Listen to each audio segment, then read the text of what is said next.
was studying ancient Rome, one of the most difficult things for me to understand is how all of these ancient ruins fit together. But luckily, we have Dr. Bernard Fischer, who has built an extraordinary video simulation that allows us to move through this space. The difficulty is always twofold. First of all, that ancient city is now in ruins. So one problem we have is how do you go from the ruins to the way it did look in antiquity?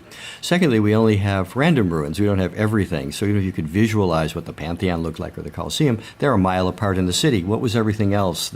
Most of it is missing. So the visualization is trying to put the whole city together. And so let's take a look. Okay. It is just beautiful. We're now flying low over the city, over the Tiber. It's a good place to start because, the Tiber does divide Rome into two parts. And I see in the distance a very large temple. That's the temple of Jupiter Optimus Maximus, Jupiter the best and the greatest, which was the main temple of the Roman state cult. And it's on top of the Capitoline Hill, which because of this temple and some others was considered the center of the state cult and the state religion. So what moment in Rome's history have you chosen? This is notionally the year 320 AD, the peak of Rome's urban development, certainly in terms of public architecture, for the simple reason that the emperor at this time was Constantine the Great, and shortly after this year, he moved the capital from Rome to his city of Constantinople.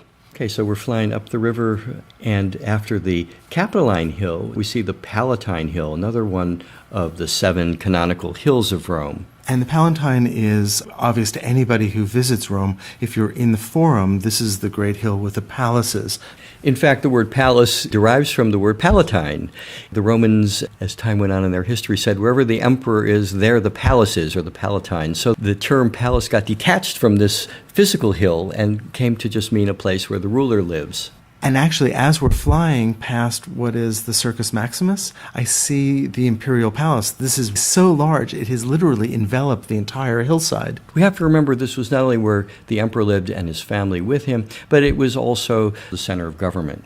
Any important relationship between this enormous circus and the palace? They are, in fact, connected, and the emperor was a great giver of the circus games and could easily come down to the imperial box from the palace, or if he wanted, he could even watch the circus races from at the palace. So we're not talking about Barnum and Bailey. We're talking about sporting events. We're mainly talking about chariot races. Think Ben-Hur, the famous chariot race scenes. And there were also animal hunts, there were parades, religious processions, the triumphal procession. So let's go into the city proper.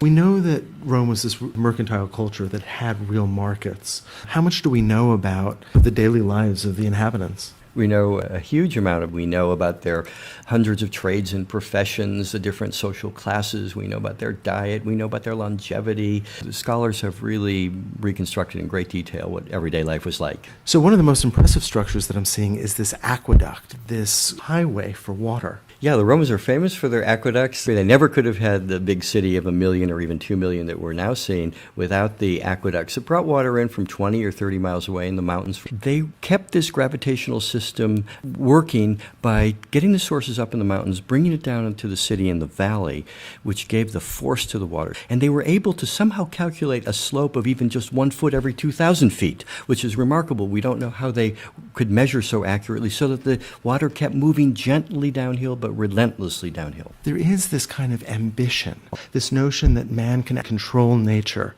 does not need to build a city where the water is already, but one can actually bend nature to man's will. The Romans were remarkable engineers. They used the water for drinking purposes, obviously cooking and so on, but also a lot of these aqueducts ended at great fountains, but also in the great public baths. So this area seems to be sort of set apart from this denser urban part of the city. And these are the baths of Trajan. Yes, these were not the first public baths, but they were the baths that gave the standard design for public baths. A block of bathing buildings in the middle of a kind of a garden area delimited by a wall. And we were talking earlier about the way in which the emperors would provide for the well-being of the city, and this is really a prime example. So now we're moving to some of the most well-known monuments in ancient Rome, the Colosseum. But we're in a fairly late moment in Roman history. Before the Colosseum, wasn't there another palace here? There was. The Colosseum was built by the Emperor Vespasian, who became emperor in 69 AD. after the suicide of Nero, a very unpopular emperor. And one of the reasons he was so unpopular was that after the Great Fire of 64 AD, in which a lot of the city was destroyed, he took over 100 acres in the heart of the city and converted it from private property to his own personal use as a palace, the Golden House of Nero. And the Colosseum was actually a lake in that palace. And Vespasian, to show he was a friend of the people, filled in that lake and built the Colosseum on top of it. The Colosseum was not originally called the Colosseum. No, that's a term that only goes back to the early Middle Ages. The Romans called it the Flavian Amphitheater because Vespasian's family name was Flavius, so Flavian. And it's an amphitheater, or kind of a double theater, an oval in shape. The Romans certainly didn't call it Colosseum, but they did call this enormous statue the Colossus. It's a statue of the sun god. Now, you had mentioned that this is the moment when Constantine rules Rome and has not yet moved the capital to the east. I think it's interesting to look at his arch, the Arch of Constantine, and realize that this is brand new. It's only a couple of years old.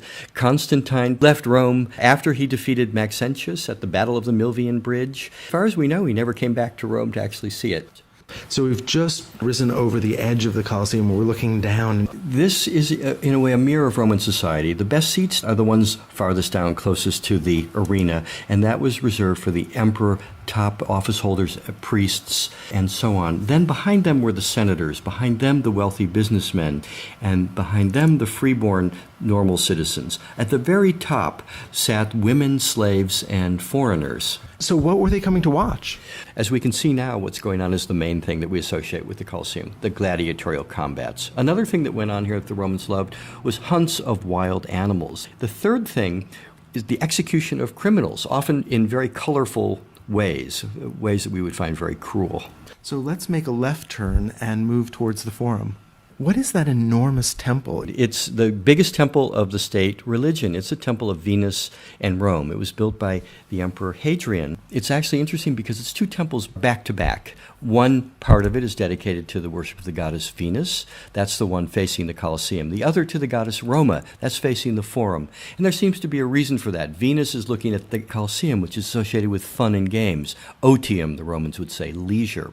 Whereas Roma is a more serious goddess. She's facing the Forum, which is the area of negotium, or business and work. Okay, so now we're moving over to the Forum itself. And we'll stop first at the Basilica of Maxentius, the last of the great civic buildings built in Rome before Constantine moved the capital. This is a huge structure, and if the word basilica is familiar to us, we often call churches basilicas now. For the Romans, it was a civic building used mainly for courts. The Christians adopted the building form because they worship inside. So they adopted this pre-existing building form and gave it a new content. So now we're moving into one of the most complicated parts of Rome, and especially when you try to look at the ruins and understand how these buildings related to each other. I always say the Forum is like the mall in Washington. It's a big open public space used for public events like parades and speeches. The buildings around that open space are also public, and they are courthouses and temples. Then on the Forum Plaza are, as in the case of the mall in Washington, monuments commemorating great men and important events. Adjacent to the Forum, private property was increasingly bought up so that each emperor could build his own forum, the so-called imperial, or fora of the emperors. We've made a full circle, and we're now looking again at the Capitoline. We're flying over the Roman Forum. We'll actually come back to it. We're flying over the Capitoline Hill. Now we can see the Temple of Jupiter, Optimus Maximus. And we're going beyond, back toward the river, where we find a big flat area of Rome called the Campus Martius, the Field of Mars. It was called that because in the Roman Republic, when there was a citizen army, the army would meet here and train. Now, we've just moved over this lovely squared pond, and we're looking at the flank of an enormously important building, the Pantheon. The rotunda, the round part, we wouldn't really see in antiquity. We would see the part that has the 8 columns across the front that looks like a traditional temple. We like to say that it was built as a building with a surprise on the inside, because it does look like a regular Greek or Roman temple, but when you get inside, that's when you notice that there's actually the rotunda. I just want to spend just a second marveling at the scale of this structure. Look at those columns. They are enormous. The ability to get stones that large upright is just a phenomenal feat in itself. It's phenomenal, and even more so when you consider that this is granite and it's all from Egypt, so it was brought from very far away. This is a building that celebrates the Roman emperors. This building we know had statues of Julius Caesar and then Augustus. So we think that this building then was dedicated always to the worship of the emperors. So this space opens up just magically. It does, and the magic is really remarkable. I've taken many visitors there, and I've asked them if they have the same experience that I've had. If you stop right on the threshold and you hold your head straight, I always say, what can you see? And everybody always agrees. You can see the hole in the dome up at the top. We call it the eye. You can see the floor, and you can see the two sides, left and right.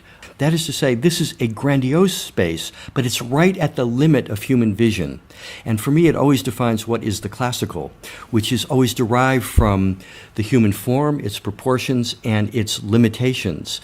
And by building a building that exactly corresponds to the limits of our vision, it ennobles us. It makes us feel as big and great as we can feel as humans. It doesn't reduce us. Had it been 10 times bigger, we would have felt ourselves reduced to the size of an ant or something. The building is obsessively concerned with circular form, but it also is concerned with squares. If we look at the floor, we actually see this play of squares and circles. And then, of course, there are the coffers that create this beautiful sense of rhythm. Absolutely. And notice we also there get the play of squares and circles, because these are square coffers that give us a semicircular dome. But what's interesting to me about it is, first of all, it was painted. When you go there today, the paint has been completely lost, in the Dome of Heaven motif. So the ground of the dome is painted blue. The coffers are highlighted in yellow as if radiating the light of the sun. And in the middle were probably rosettes that are supposed to be suns or stars. And even in antiquity, we know from a historian who wrote only 100 years after the building was built, people wondered, how did they build the dome? How could they do that? They marveled at it even in antiquity. The light is very interesting. If you look at the coffering, you can get the idea that, the light from the eye is going to direct the sunbeams to different coffers at different times of the day, different days of the year. Recent scholarship suggests that this wasn't really a sundial, but there was a play of the passage of time and the play of light on space to indicate the passage of time during the year. There is, though, one alignment that seems to be very intentional, and that is that the sunlight coming through the eye at noon on April 21st exactly illuminated the main doorway of the Pantheon. Remember, Hadrian was the man responsible for the Pantheon in this phase. April 21st was the birthday festival of Rome. Hadrian was very interested in the birthday festival, changed the name to the Romaya, festival in honor of the goddess Rome. He seems to have aligned the building in such a way that there would be this dramatic effect at noon. And we can only imagine there must have been some sort of birthday festival happening in the Pantheon that day. So let's move back down to the Forum now. Some of the main roads going through the city met here in the Forum. It's a place that the average Roman on an average day might well pass through. As the camera pulls back and we can really see the full extent of the city, you really understand how complex, how advanced this ancient world was.